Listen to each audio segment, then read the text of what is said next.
Before any name, before any pain, there was silence. But it wasn't an empty silence. It was dense, like it held the universe's breath. In the midst of that silence, a whisper. And that whisper was you. Not a body, not a story, just a spark of consciousness, floating in the vastness of what had yet to take form. Have you ever wondered why it feels like there's something inside you that has always known? As if a part of you watches life from the outside, like an old soul inside. A child. Some cultures call it spirit, others call it essence. But maybe the name doesn't matter. What matters is that it has always been there, before the first tear, before the first fear. As if life were a memory waiting to be remembered. But why did you forget? Why were you born into this world like someone stepping onto a stage with the script erased? Some say forgetting is a condition of experience. Without it, there would be no surprise. Without surprise, no learning. What if life is actually a search for something you yourself hid, just for the joy of finding it again? This forgetting isn't a mistake. It's part of an invisible architecture that hides secrets in the details, in the smell of rain, in a stranger's gaze, in the pain that keeps returning. Every moment carries a clue, a spark of that original whisper. The feeling of déjà vu, a dream that feels more real than the day, the intuition that speaks in the dark. These are echoes of what you once were, before becoming who you think you are. Imagine your consciousness as a broken mirror, each shard an experience, and the complete reflection lost in time. But it's still there, waiting to be rebuilt. And every gesture, every encounter, every silence full of meaning is an attempt to piece one more fragment back into place. The whisper still lives, but now it speaks through you. In the choices you don't know why you make, in the paths you don't know why call to you. What if all of this is just the beginning? What if that whisper isn't in the past, but waiting, to be heard right now, in the pause between two thoughts? There's something inside you that hasn't been erased, just asleep, and it begins to stir when you stop searching outward. What happens when remembrance becomes stronger than forgetting? Imagine a place where time doesn't flow, it observes, where nothing ages, nothing begins, nothing ends. It's not heaven, not the future, not a distant paradise. It's a state of existence where all that will be already is. A place where your soul rests before it puts on flesh, like an artist facing a blank canvas. There, choices are made, but made through the eyes of eternity. This place, according to ancient traditions and near-death experiences, is the realm where the soul traces its path. As if before being born, you had access to a map. But not just any map, a living map. It pulses with possibilities. Each crossroads a chance to grow, each shadow a disguised lesson. And yet, everything is chosen with love. Even what will someday hurt. But who draws this map?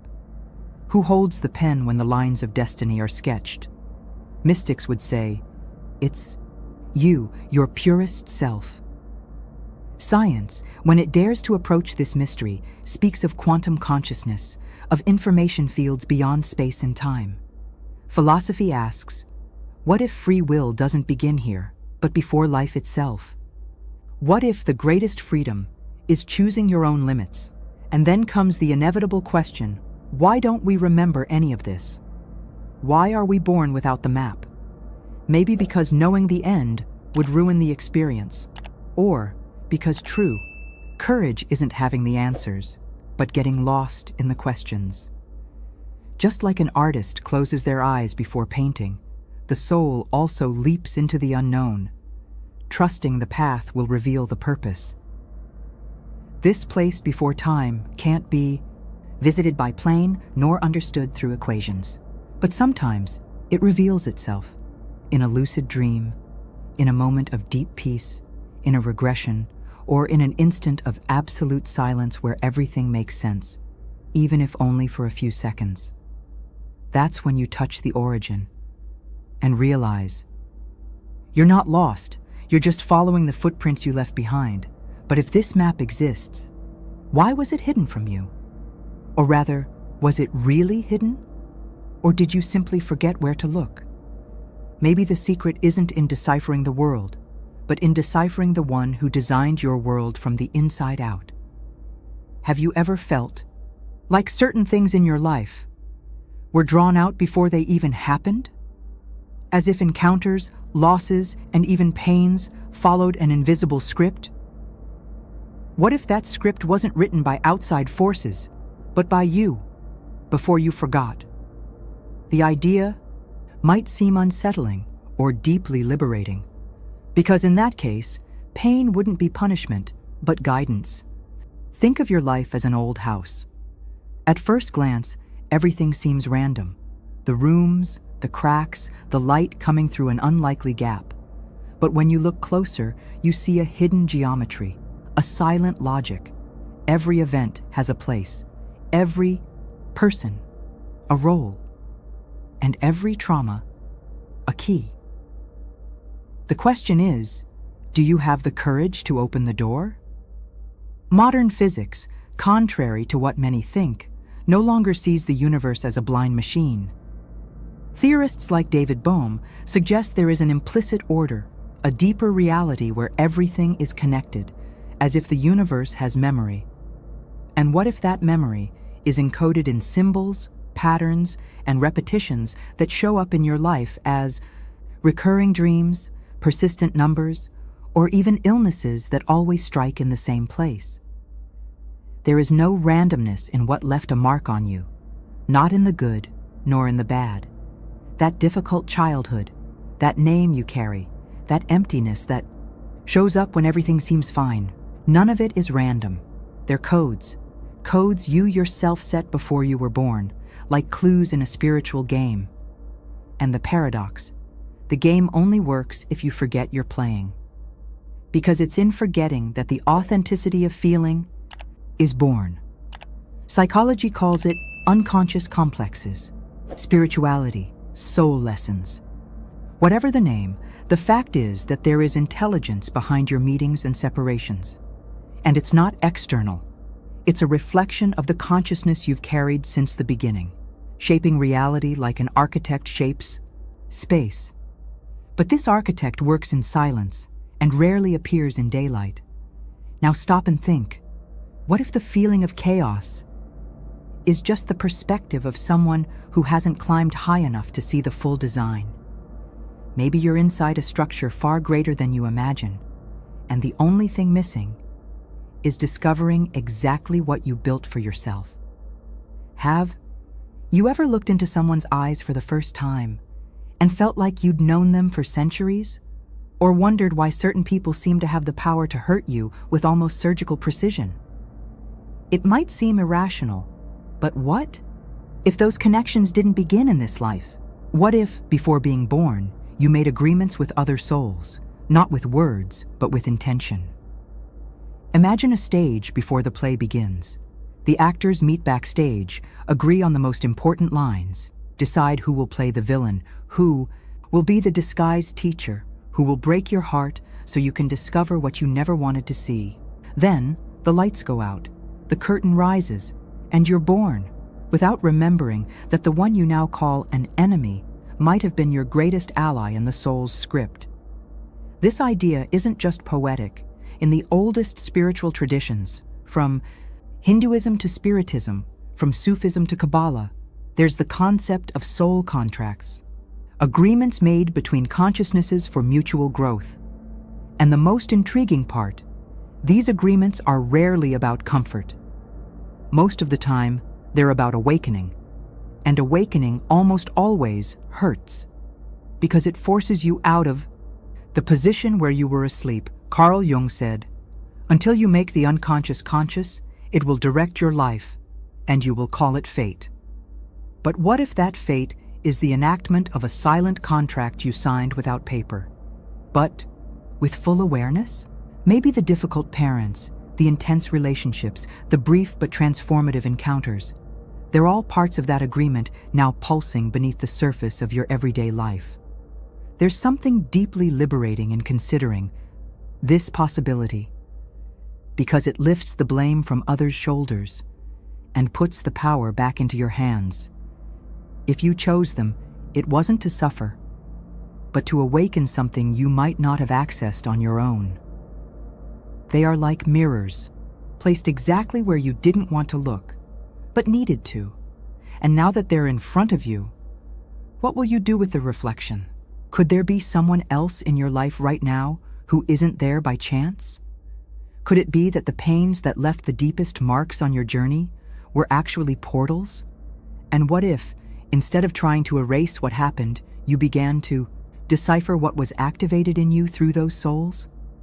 The contract still pulses, and perhaps the signature is written right at the center of your pain. No one wants to suffer. That's the unwritten rule of human existence. Avoid pain, seek relief, stay safe. But what if, on a deeper level, you yourself chose certain pains before being born? Not out of masochism, but out of wisdom. Because some pains don't hurt, they awaken. Some sufferings, though they tear the ego apart, set the soul free. The question isn't, why did this happen to me? But why did this need to happen? The soul is not made of comfort. It's made of expansion. And growth hurts. Just as bones crack during childhood when the body stretches, consciousness also stretches in the moments when everything seems to fall apart. It's in those moments that something greater begins to take shape. A new perception, a strength you didn't even know you had. Pain doesn't come to destroy. It comes like a cosmic siren saying, "Wake up, something inside you is ready to change." The ancient masters knew this. Siddhartha Gautama, the Buddha, only began his spiritual quest after witnessing human suffering up close, illness, aging, death. And it was precisely the deep discomfort with the world's pain that made him transcend it. In other words, without discomfort, there is no movement. Without emptiness, there is no search. Without the breaking, there is no rebuilding. The soul doesn't want stability, it wants truth. Modern psychology tries to silence suffering with diagnoses, labels, and distractions. But some wounds don't want to be healed quickly. They want to be understood. They want to be seen. Because there are traumas that are like dark caves. You only find the treasure if you have the courage to go in. Running from pain is refusing the invitation to transform. And that, more than suffering, is remaining stagnant. So then, why do we forget that we chose this? Because without forgetting, there would be no authenticity in our reactions. If we knew pain was just a lesson, we'd pretend to learn. But real learning is born from the honest impact of experience. When you feel, fall, question, rebel, and still get up. In that moment, something shifts. You stop being just a character and begin to remember that you are also the author. What if the pain you feel today is exactly what your soul needed in order to take the next step? What if, instead of punishment, it's a secret passage? Maybe suffering isn't a mistake on the path, but the path itself in disguise. Only one question remains. Will you resist or walk through? The moment you were born, something essential was erased.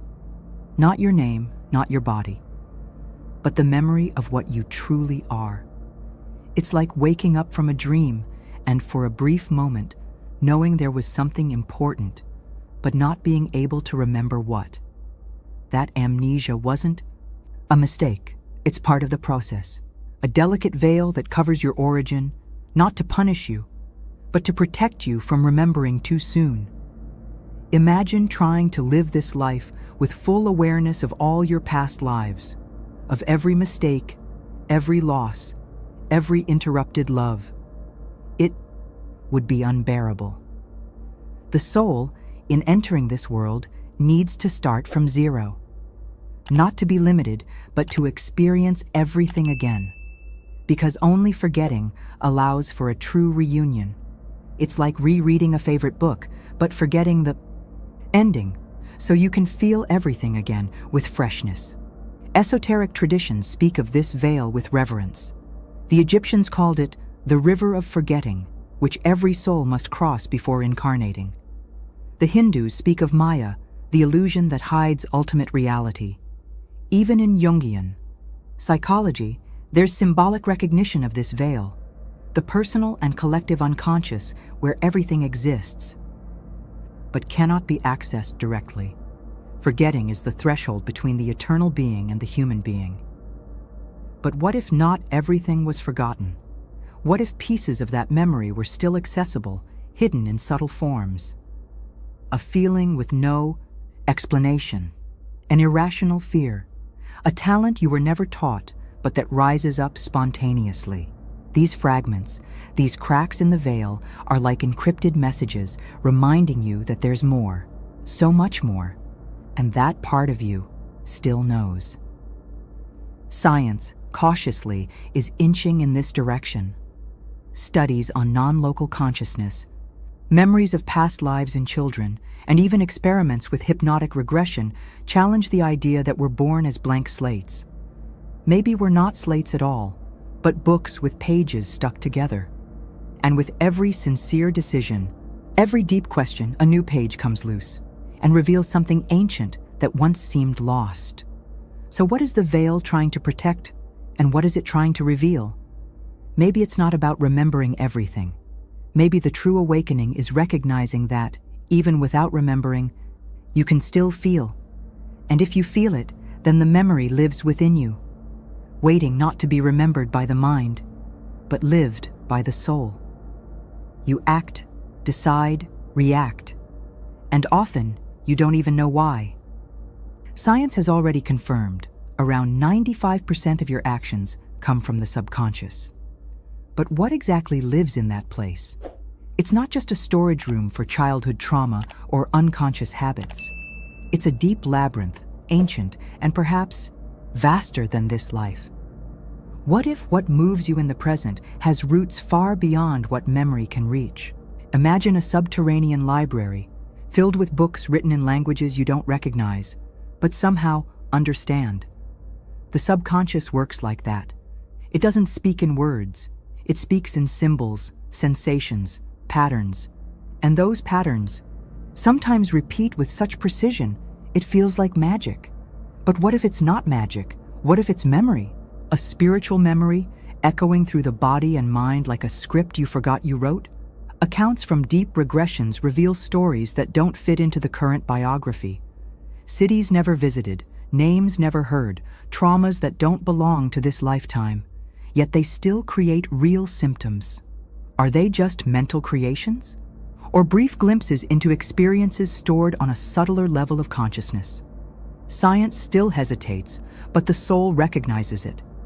When something makes too much sense to be coincidence, maybe it isn't. Western psychology tries to clear out the subconscious, but the oldest spiritual traditions prefer to listen to it. Because it's not an enemy to defeat, it's a forgotten oracle, a space where time isn't linear and unresolved pains can cross generations or even incarnations.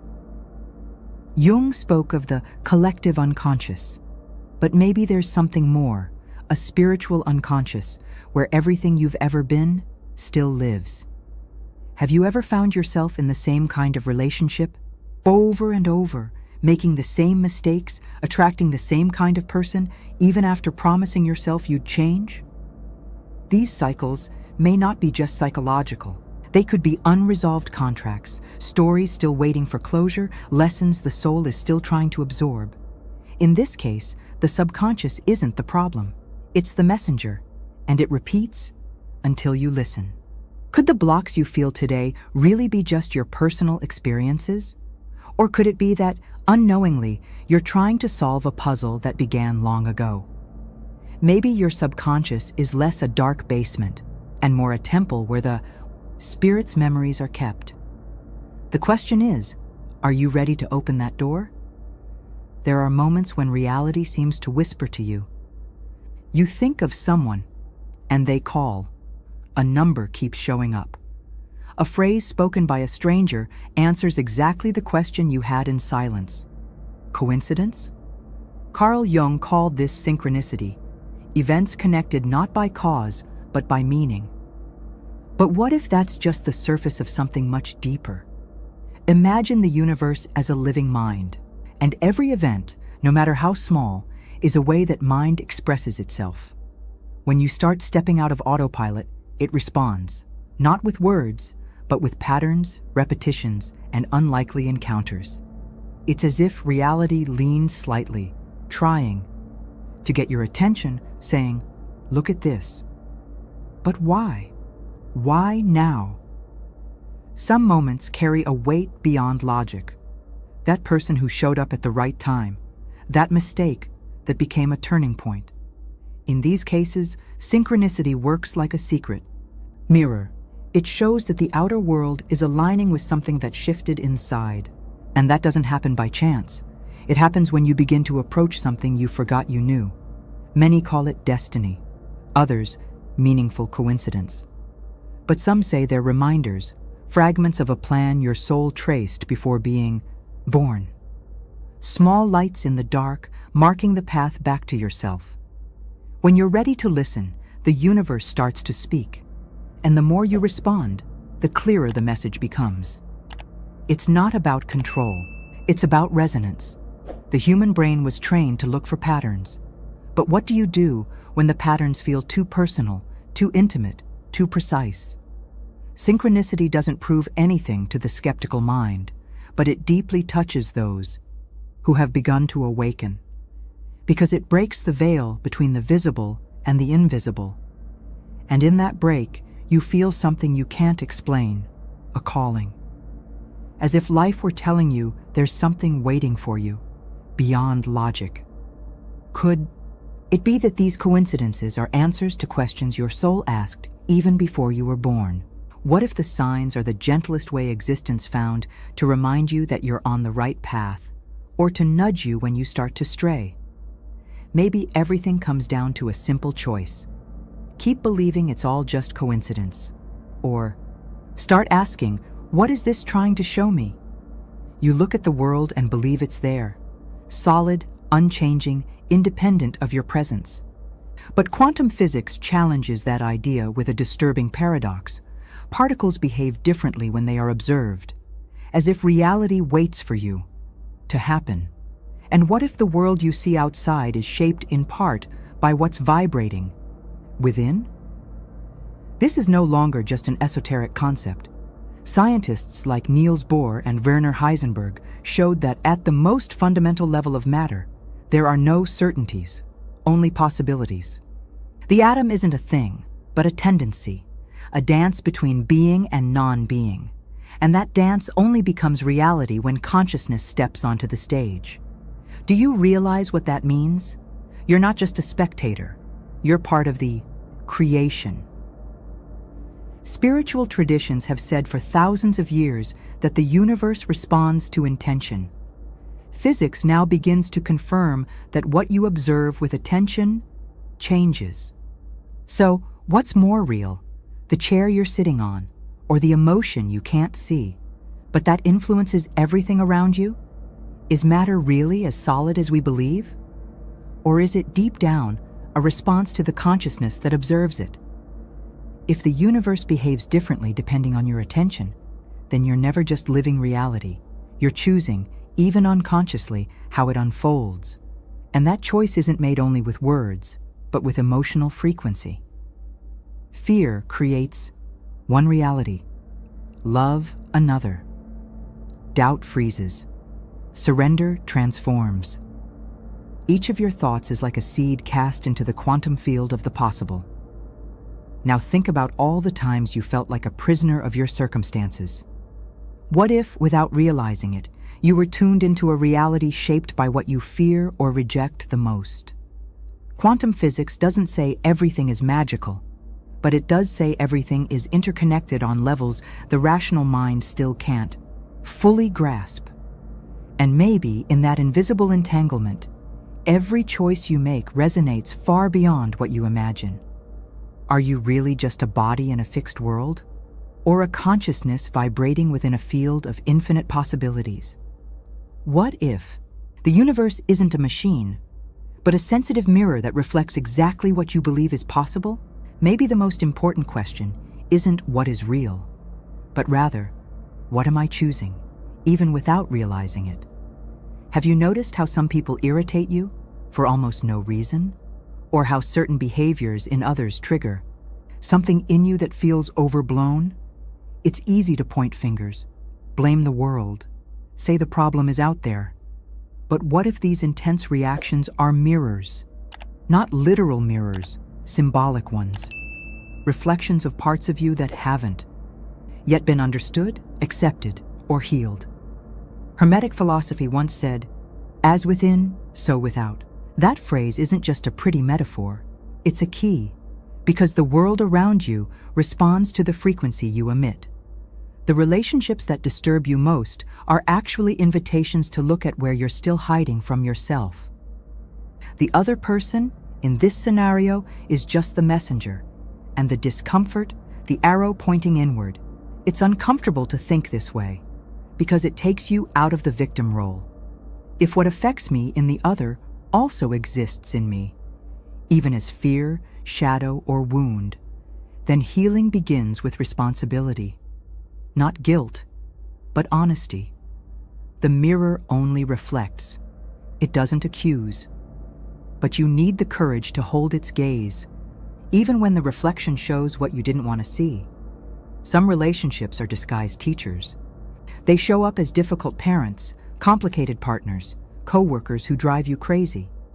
But if you look closely, all of them activate the same question within you. Why does this affect me so much? And often, the answer isn't on the surface. It lies in an old pattern, hidden deep in the mind, asking to be reinterpreted. Each mirror is a chance to see yourself and see yourself again. And the most surprising part? That mirror doesn't only show what's wounded, it also reveals your forgotten light. When someone deeply inspires you, when a simple gesture moves you, when you feel an inexplicable connection, that too is a reflection. Because what touches you in the other is what already lives, still quietly within you. The mirror doesn't only show wounds, it shows potential. Could the discomfort you feel in certain situations just be resistance to a part of yourself that's begging to be set free? Maybe what irritates you most is what teaches you the most. The question is, will you keep breaking the mirror or start reading what it's trying to tell you? Since childhood, you've been taught that life follows a script. Study, work, produce, behave. Smile when expected, stay quiet when it hurts. But who wrote that script? Who decided what is normal, right, real? What if all of this is just a narrative created to keep you away from who you really are? What if you're stuck in a script that was never yours? We live inside an invisible structure, so subtle that most people never realize it's even there. It's like a stage where the sets are built with recycled ideas: success, failure, worth, fear. This mental matrix isn't made of wires or algorithms. It's made of beliefs. And the most dangerous belief of all is that you are small. Too small to question, to change, to access anything beyond the visible. But who benefits from that? Belief? The answer isn't just in politics or economics, but on a deeper level. Energy. A being who forgets their power becomes dependent, and a spirit disconnected from itself can be easily manipulated. So the matrix offers distractions, consumption, competition, overstimulation, all to keep you too busy to remember. Remember what? That you were never just a character. Ancient philosophy spoke of this in different words. Plato described a cave where men saw shadows and believed that was all there was. Today, the shadows are the ready-made narratives handed to us daily. and that we accept as unchangeable truths. But there comes a breaking point, a moment when the soul starts to feel uneasy. It's when something inside you says, "This isn't everything, something's missing." And then something happens. A crisis, a loss, a question that refuses to be silenced. That's when the script fails, and you begin to see the edges of the page. In that moment, what once seemed real starts to collapse. And that's terrifying. But it's also liberating. Because only when the old breaks can the new be born. The collapse of control is the birth of consciousness. What if the forbidden book that holds the truths you've been looking for is inside you, not written in ink, but in intuitions, gut feelings, forgotten memories? Maybe the greatest act of spiritual rebellion is this: to stop following the script they gave you and start writing your own. You may feel alone, and many times it really seems like you are, but that's one of the greatest illusions of existence, because the soul never comes alone. Even when the presence is invisible, even when the silence is heavy, there are beings around you, subtle, quiet, but alive. And if you can't see them, maybe it's because you're looking with the wrong eyes. In every ancient tradition, there are stories of these invisible companions. Spirit guides, angels, mentors, protectors, allies from other dimensions. Some call them archetypes, others higher intelligences. But the name is just a label for something you feel before you understand. They are like hands reaching out from inside reality, waiting for the right moment to touch. But they only reach when you allow. Maybe you've already felt it. A gut feeling too strong to ignore. A coincidence so precise it felt like an answer. An unexplainable presence in your darkest moment, or your most peaceful. It's not your imagination, it's resonance. These spiritual companions don't force open doors. They wait for you to shift your frequency. Because only those who stop searching with anxiety and start listening with silence can access them. But it's not just guides who walk with you. There are souls who journey with you life after life. Some come as friends, others as lovers, still others as challenges.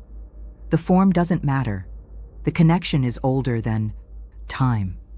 They are pacts made beyond matter for reasons that sometimes only reveal themselves in a glance. You feel it, even if you don't understand. Because it's not the mind that recognizes. It's the soul. Even when you think you're lost, something or someone is watching over you with care. Not with judgment, but with presence. There's a sacred, soft, and persistent conspiracy working behind the scenes of your life. Not always to prevent the fall, but to remind you that there's a purpose in every one of them. Because you didn't come here by chance, and even less, alone. What if the loneliness you feel is actually a sign that you've disconnected from the frequency of your origin? Maybe you don't need to search for guides, soulmates, or external signs. Maybe all you need is to quiet the noise outside. Because when you finally listen with your heart, you discover someone has been calling you for a long time. Sometimes it comes gently, like a nameless longing. Other times, with force, like a collapse that shatters everything you believed yourself to be. But it always comes.